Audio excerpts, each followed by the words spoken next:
You're listening to Toronto's #1 real estate podcast, powered by Watson Estates. The most successful local real estate investing starts right here, right now.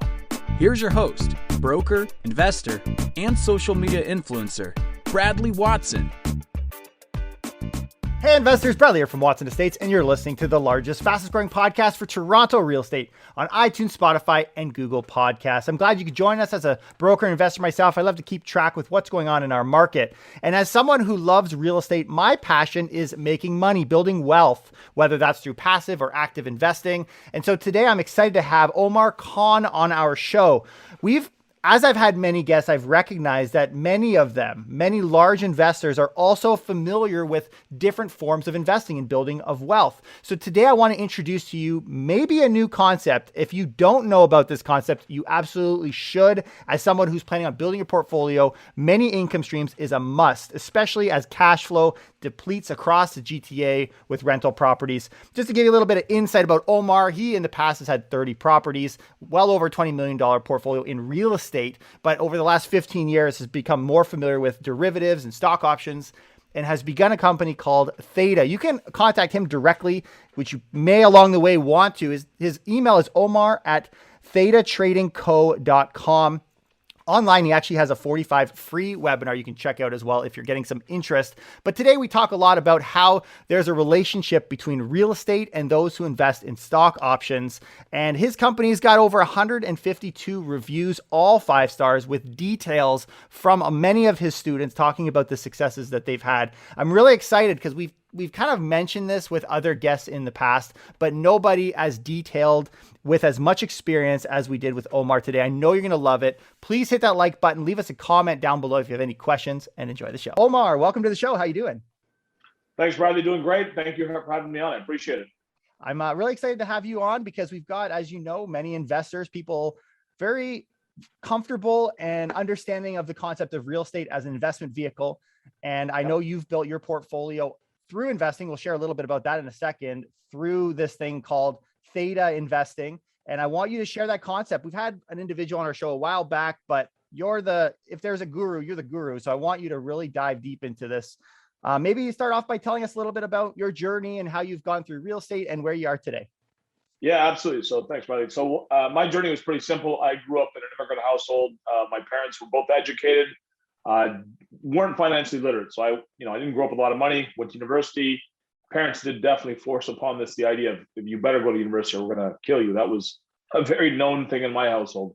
So went to university, and I thought, I'd learn about how money works in university. I thought I'd learn nothing, and I did an economics degree at the University of Toronto. So it was a related field. And that bothered me. I'm like, well, how did I go to school and learn nothing? How's that even possible? Right. So, and my concern was, how do I get my family out of the predicament we're in? So I was always interested in having a better life. So I started investing when I was 22, 23 years old, back in the late 90s. And I kind of just grew up from there. And I had a lot of money in the stock market leading up to 07, 08. And there was a big financial correction back then. Huge, right? So stock market got hit pretty bad. And I said to myself, never again am I only going to have one asset category. And I learned how to buy real estate at that point in time. So 08, 09, 2010, I started buying my first property. And I had accumulated north of 30 properties. And I did it from trading. That's the main difference. But I also understood the need to understand 2 asset categories thoroughly. Because if you don't understand 2 asset categories, you won't know how to allocate capital. So I have a unique perspective that way, Brian. Yeah, I think you're touching some hot buttons for sure. I mean, definitely with me, because I know it's always been a proud thing for me to say is I'm very familiar with how to make money in many ways. Now you're doing it. Obviously, I think where the trap is that we fall into in the investment community is we know how to make money in a lot of ways in real estate. And we often get kind of stuck in that silo. And I think you're bringing a unique perspective that kind of, it ties in very, very nicely. So tell us a little bit about what you guys do. What does that investment look like? Because I think we want to really paint the picture for guys like me, people that are familiar with real estate, but trying to build their portfolio in as much of a passive way as possible. And I think you found it. So tell us a little bit about how that looks. Yeah, it's an interesting perspective, again, because remember, I came from the stock world. I worked in the stock market for 15 years, right? I've been trading for 23 years. I didn't build my real estate portfolio till afterwards. Now, I'll tell you how you can make them both work together. Real estate is phenomenal for wealth generation because of the leverage ratio, right? But at times, it's not ideal. It's also poor for cash flow. Trading is phenomenal for cash flow. So what I do is I have my trading account and I trade and I generate cash flow, a lot of it. It then accumulates and I buy another investment property and I just make the circle go round and round and round. My investment properties are positive cash flow. They flow into my trading account and it just goes round and round and round until I have a desired outcome that I want, which is whatever stage I want to be at in life. Now, what I'm saying by that is, let's say, for example, right now, most of my properties are in Hamilton, right? You're getting cap rates as low as 3%, okay? So rents aren't going to go a whole lot higher. Cap rates are super compressed. I don't think rates are going to go a lot higher. Now, if I don't know where else to put my money, what am I going to do? Am I going to force a stupid investment just because I don't know any better? No. And this is where trading comes in very, very handy. I know that there's a greater opportunity in the stock market right now, so I'm able to generate significant profits and over allocate my resources to the stock market right now. Now, once real estate, the numbers start making more sense to me, I'll allocate capital back there again. But the point is understanding both asset categories and combine them together and make them work in a circle can be phenomenal once you understand it. That make sense? And just to give some credibility here too, guys, any of you guys listening, maybe if you're not familiar and you're saying, oh, stock market, real estate's so much safer. I hope you do realize a lot of the guests that we have on our show are familiar with Theta trading. They've gone through a lot of them have gone through this program. The big heavy hitters are familiar with this. So yes, they talk about real estate when they come on our show because it's a real estate show, but they're also doing a lot of things that Omar is describing. One of the other things that I love about what you just said, especially as it relates to the GTA, is cash flow. I mean, we're coming through a time now where it's so difficult to get cash flow. Oftentimes that's the number one thing people are searching for. But if we have a platform where we can have real estate and the benefits of equity growth that we love and really benefits us long-term in the GTA, but then also combine it with a program such as yours where we can get that cash flow going simultaneously, I think that's a beautiful thing. I think that's the perfect storm. So now tell me, you said it was stock market. I know that's very general. What are some of the types of products or different things you're invested in within the stock market through the program you're working with? So we started this company, Theta Trading, 2 years ago. We work off a basic simple premise. We agree to buy stocks we want to buy anyways at discounted price so we get paid for it. I'm going to give you a real estate analogy, okay? Imagine you got a house in fictitious Ontario that's going for 500 grand. I know that doesn't exist anymore, but let's just say it did, okay? And you go to homeowner, you say, hey, homeowner, I've done my homework. I know that I think your house is going to be worth 550 a year from now. I know the population is increasing. I know jobs are coming to our area. I know there's a couple of infrastructure projects. I've done my homework. In my mind, I think your house is worth 550. You don't tell that to the homeowner, but you've done your homework, right? Now, homeowners ask for 500, and that's the fair value. And you go to a homeowner, you say, you know what, homeowner, I don't want to buy your house for 500,000. What I'm going to do is, I'm going to agree to buy your house for 490 grand, right? And in exchange for that, for 1 month, you're going to pay me $10,000 just for 1 month, just for agreeing to buy your house for $10,000 less than its current market value. Now, the homeowner is going to tell you a couple of things. Get off my property, never come back in. You come back in, I'm going to call the cops. That's what's going to happen, right? Now, you can't do that in the real estate market. But people are not aware that you can do that in the stock market. So what I do in the stock market is, let's say a stock like Apple, and this is not meant to be stock advice, but let's say, for example, internally, I do my homework and I think a year from now, Apple's worth 180. It's currently trading at 150.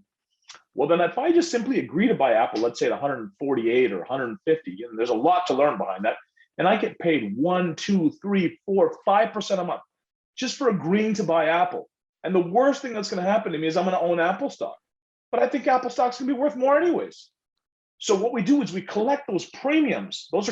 We act as a de facto insurance company on stocks we want to own. We take all that capital because it adds up quickly. And then we look for additional opportunity in the real estate market. Like I said, we just make the circle work. And it's a great way to add to your real estate holdings because real estate is great. Like I love real estate, maybe a ton of money, but it sucks for cash flow right now, right? Especially with some renters not paying, how heavily the laws are skewed in the tenant's favor. Like, don't even get me started on that. Like, it's ridiculous, right? So that cash flow component isn't quite, there right now with the current environment we're in. But I can generate substantial cash flow in my stocks through the use of options. Yeah. And just to add too, so I mentioned we had a gentleman on our show. His name was Cody Ye, and as I found out, he's actually a student of yours that's come through your program, and he's the first introduction that I had to this concept of these stock options and everything you guys are doing over at Theta. But one of the things that stuck out to me that I think is worth mentioning here is oftentimes we think of real estate as safe because it's a fixed asset, and we've got this kind of like, there feels like more stability, at least for someone like me who's in the investment world. Well, when we compare it to the stock market, we often think fluctuation. We think craziness, up, down, chaos. Now, one of the things that he mentioned, and you can maybe elaborate on this a bit, is that we're not necessarily the ones purchasing things. We're in a lot of ways, a lot like the insurance provider to people who are making the high risk trades. That was one of the things he said. And that stuck out to me. I wouldn't consider them high risk trades. If I want to own an asset, if I want to own Apple, and I agree to buy it for less than it's currently trading, that to me, that's not a high risk investment. To me, that's a calculated decision for me to have a higher rate of return.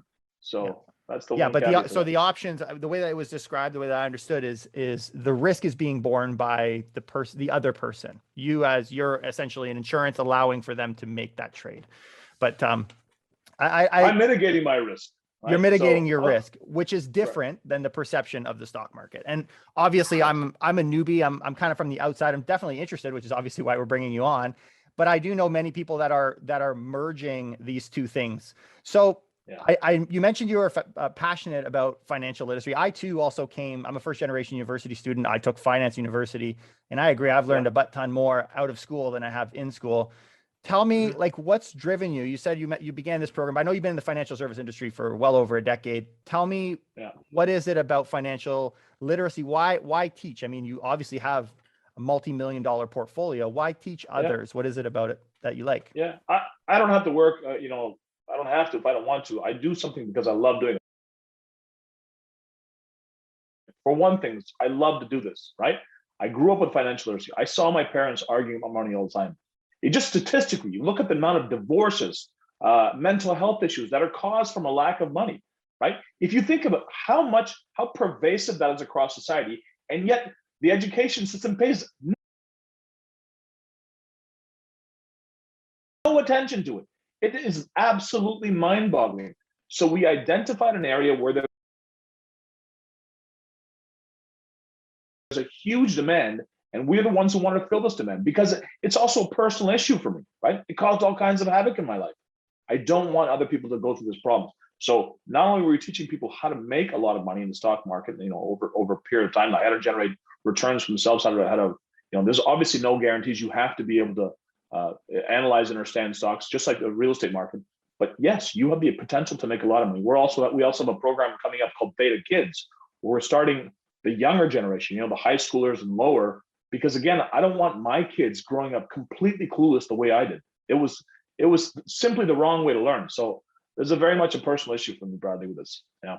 Yeah. And I've thought of it the same way too. At some point, I mean, you get so focused on your real estate portfolio that you ignore that there's other opportunities. And it's funny that you say that. I have actually, for anyone who knows, I have 5 younger brothers, the youngest being still in high school. And I've thought, you know what, I should just teach one of these kids. One of the other avenues is online selling and e-commerce, another avenue that I'm completely unfamiliar with. And so I feel like just getting them to that position would also benefit our business. I mean, we could grow Watson Estates through these means. So I agree with you. I don't think that you should put an age or a limit on these things. I think young people in a lot of ways are a lot more opt to approaching derivatives instead of just like basic programs. I mean, right now there's programs like Robinhood, right? Like there's a big hype.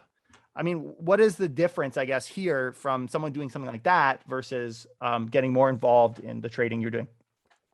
Robinhood is just a brokerage. It's a platform. You can do whatever you want on there. You can do anything you feel like. You can buy this, sell that, whatever you want. That's a brokerage. What we teach people actually how the market works, why it works, and then how to agree to buy the stocks we want to own at discounted prices and get paid a lot of money for it. Now, I'll give you another example. Let's say I'll give you an example. I'm a huge believer in the electric car revolution. Okay, I own a Tesla. My wife owns a Tesla. We believe in this. We've analyzed the crap out of the company. I think it's going to be worth tremendously more in the future. Now, again, that's not meant to be stock advice. Okay, so now Tesla's trading at, let's say, $730.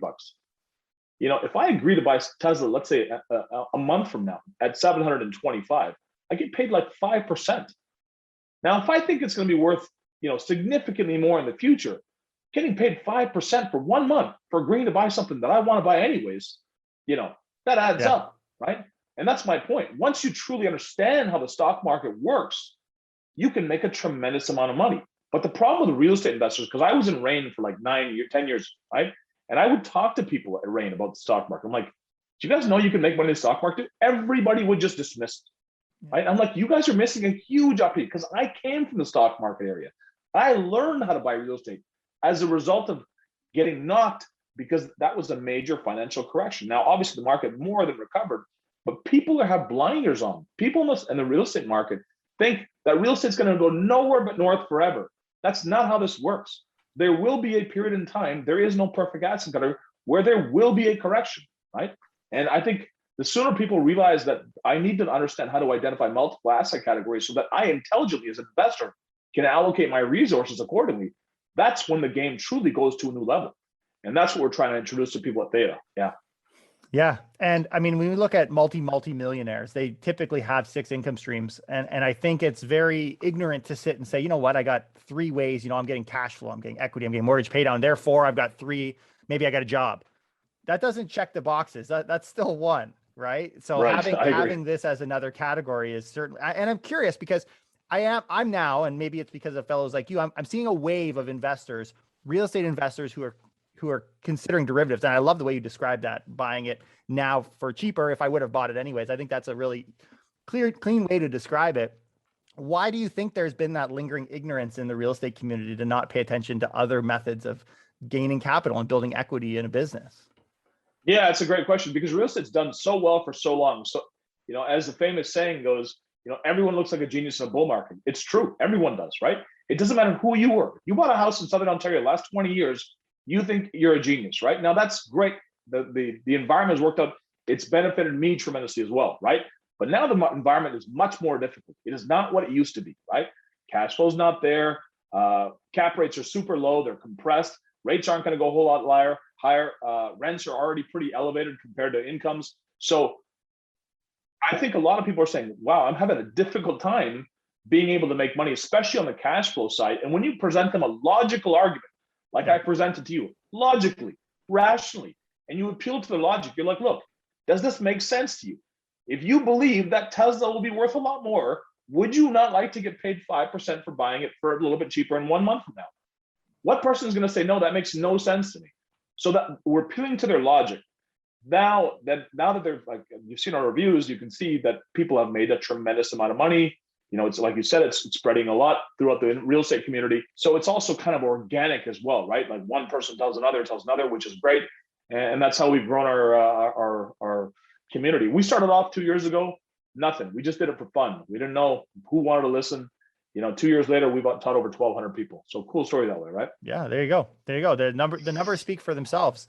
And I mean, one of the big things that has always, maybe again, very basic looking at from the outside in, is when I look at the costs of maintaining a portfolio through things like mutual funds versus if I had an opportunity where I'm put a little bit of energy, a little bit of elbow grease to do the trade myself, which sounds, then it ends up saving me.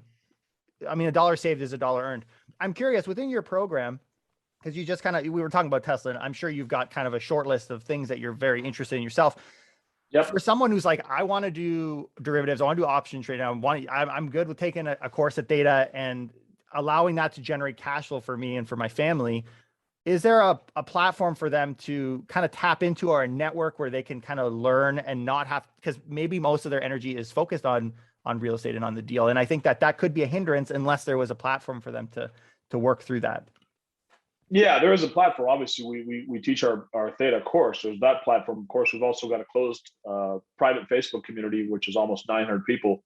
So we've got that as well. So there is a platform, but unfortunately, yeah, you definitely have to commit to learning this. It's just not something like, I was in Rain for years. I paid $200 a month for I don't know how many years, but it made me millions of dollars. It was one of the best investments I ever made, right? So I'm a huge believer in this. A lot of people don't, but the best investment you can always make is the one you make in yourself. So I would encourage people to to get out of the comfort zone, look at alternatives, because it's not, it's just just rationally, logically speaking, if you can agree to buy the best companies in the world at a discount and get paid a lot of money for it, isn't that something you should look into? Isn't that something that appeals to your logic? And I think a lot of people, they do say, yeah, they're like, yeah, that makes complete sense. I'll look into it. And then that's kind of how we've grown. So, I think yeah, it's a good time to maybe ask for a bit of an example, maybe a success story from one of your students on how that circle has happened. Because I'm thinking there's probably a lot of layers to being able to combine real estate with the trading. I know you said you use them and there's a circle, but I'm interested in seeing how that unfolds. Yeah. And I know you've done it many times, so it could be your own story as well. Yeah, I'll tell you my stories. And I also we teach people the same thing at Theta. We have a lot of real estate investors, right? And of course, they're generating cash flow, et cetera. Let's talk about another thing about real estate just before we get onto that. Real estate time intensive. It's a lot of work, right? I hated dealing with the banks. They're a nightmare to deal with, right? Getting a loan out of them, it's just a nightmare. They want this, that, the other, a DNA sample. I'm like, come on, guys. The numbers make sense. Let's get the deal done. So there's a lot of work doing a BR4 project. I've done tons of them. It is a lot of work managing people, managing work. Now, when I trade, I'm 30 minutes a day on my phone. I'm done. It's anywhere in the world on my phone, because once I've agreed to buy, let's say that Tesla for a $5 discount a month from now, I don't have much else to do at that point in time. So my time commitment's not big. So you can, when you truly understand how to put the two together. So what I've done, and a lot of our students at Theta here, is I call it, like a kind of like a triangle of wealth. I have my business up here. My business spits out positive cash flow. It goes into my trading account. My trading account then spits out additional positive cash flow. And then once it accumulates and the opportunity exists, I'll acquire another real estate asset. And so on and so forth, right? Until the desired outcome of the achieved lifestyle that you're looking for is achieved. Now, that's already occurred for me, but it's not about that anymore. I'd like to do a lot more than that down the road, right? It's about building a legacy. It's about building something, that I can be proud of looking at. And I cannot tell you how many of our students, how we're able to quit their jobs. And I don't encourage that. I really don't. But imagine the freedom it gives you, right? Imagine the freedom it gives you, right? So I think the best way to go that, Bradley, is just post a link to our reviews, our Google reviews. Read them for yourself. I encourage people, read them. You probably know some of the people who wrote the reviews. And I respect the journey from doing it to sharing it. I mean, I think that's the top of any Maslow's needs, right? Is this idea of getting out there, sharing. I mean, we're not in a survival mode anymore, so why not? But one of the other things I thought, as you were saying that, I want to, I think it's going to be add a lot of value. I want to share how I came about learning about Theta and derivatives. So I have an investor. So we work with many investors, and he didn't work. So he's always available. So, right. And obviously I do real estate and stuff. So I met up with him and he said, yeah, no, I just do stock options. I'm like, okay, like I didn't really understand what he was talking about. Right. And that's what he did. And that was his full-time job.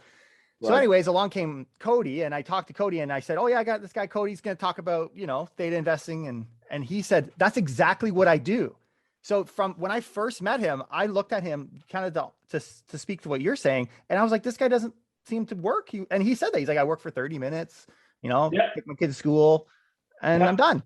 And so I can totally back that. Even before I knew the program that you have, I know that that's the lifestyle that they lead. And in comparison to real estate, absolutely, it seems a lot more hands off. So, maybe do you have any other kind of stories or, I guess, have you even seen? I'm curious if you've seen people transition from real estate to actually go further into options. Yeah, I've seen that numerous times. I've seen it oftentimes when people say, "Look, I'm not going to get a lot more appreciation in these properties." Yeah, especially with the run up we've had of late, right? I've definitely seen it.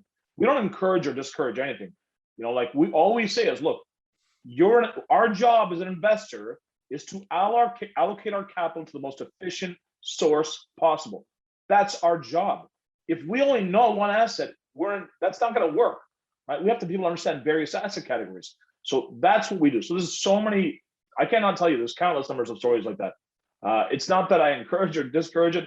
All I say to people as I look, one of the things I didn't do, which I would encourage people, is begin with the end in mind, right? You look at your end goal. What do I want?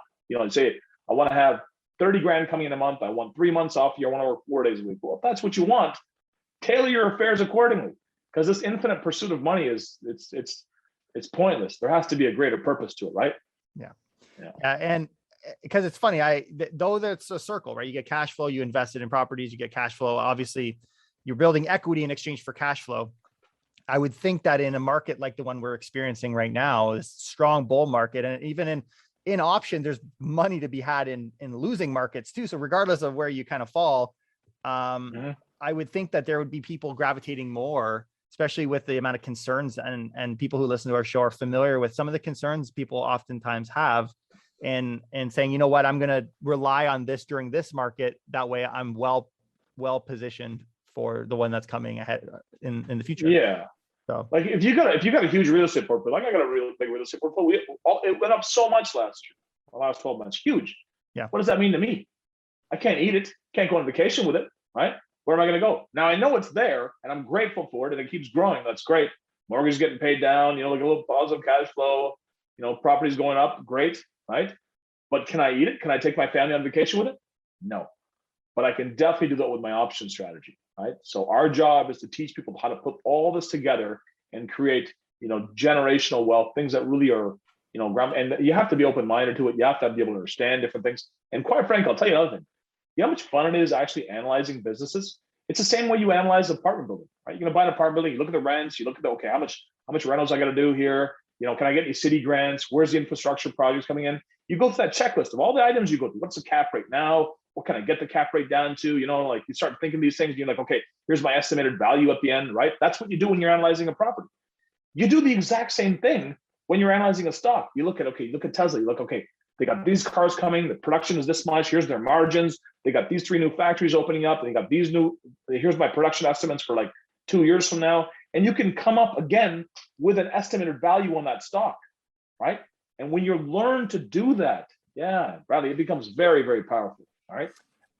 One of the other things that stick out too that people don't realize is, or maybe they do, I think it's worth mentioning, is when you're investing in stocks or options, the benefit that you get from something like a refinance on your property is the same as if you were to purchase another property, right? Your ability to reduce or deduct the interest for the purpose of investing. And what I love from this conversation is hearing that it's not about getting rich quick, it's getting rich safely. And Correct. When you're talking about analyzing businesses, that is precisely what that does. I mean, maybe the concern should come more from saying, yes, we're going to tell you exactly what to buy, which you hear all the time in the investment world, right? So it's something you need to put time into, put effort into in order to get real results. Yeah, you just like anything else, right? Like I told you, I was in Maine for years. I learned how to buy real estate. It's a skill like anything else. You got to work at it. It's not going to come to you. We're all entrepreneurs here.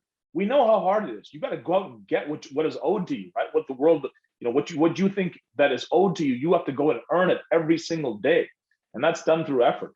So I will not for 1 second downplay the amount of effort. You've got to learn this, right? You learn it, but you get good at it. But then once you understand it, you have a lifelong skill that can help feed you and your family, and that's a hell of a spot to be, in my opinion.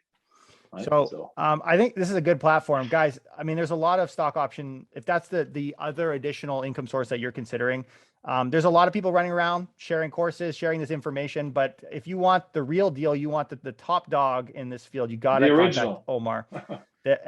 So Omar, tell us where people can get involved, learn a little bit more about some programs, and or connect with you. Yeah, so if you put a link in there, it's thetatradingco.com. Just go in there and find out about us. Hopefully we'll post a link to our Google reviews. Yeah, research us, figure it out. We got a free 45-minute webinar, which really goes over, what I talked about in a bit more detail and how we make money and what we look for and why we look for it.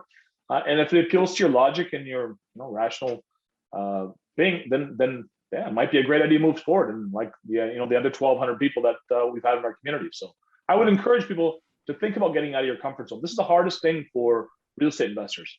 They're very, very closed-minded because real estate or bust. It's like that's not how this works, right? There are other things that work. It's not real estate or bust. Now, real estate's great. And people say, oh, the most amount of millionaires have been created from real estate. Yeah, that's true. It's because it's the easiest understood asset category. It's tangible. We can visit it. We can see it, right? But there are other ways, to make a ton of money. You just have to learn about them. And in this case, complement your real estate portfolio as well. But this has been fantastic. As always, guys, if you have any questions for myself or Omar, leave them down below. Share this. I mean, on Instagram, you can tag us as well at Watson Estates. I think that this information needs to get out there among the real estate community. So share it with your friends, hit the like button, and support the channel. Omar, really appreciate the time you've given us today on our show, and we'll see you again soon. Thanks, Bradley. Appreciate it, bro. Thanks for having me on.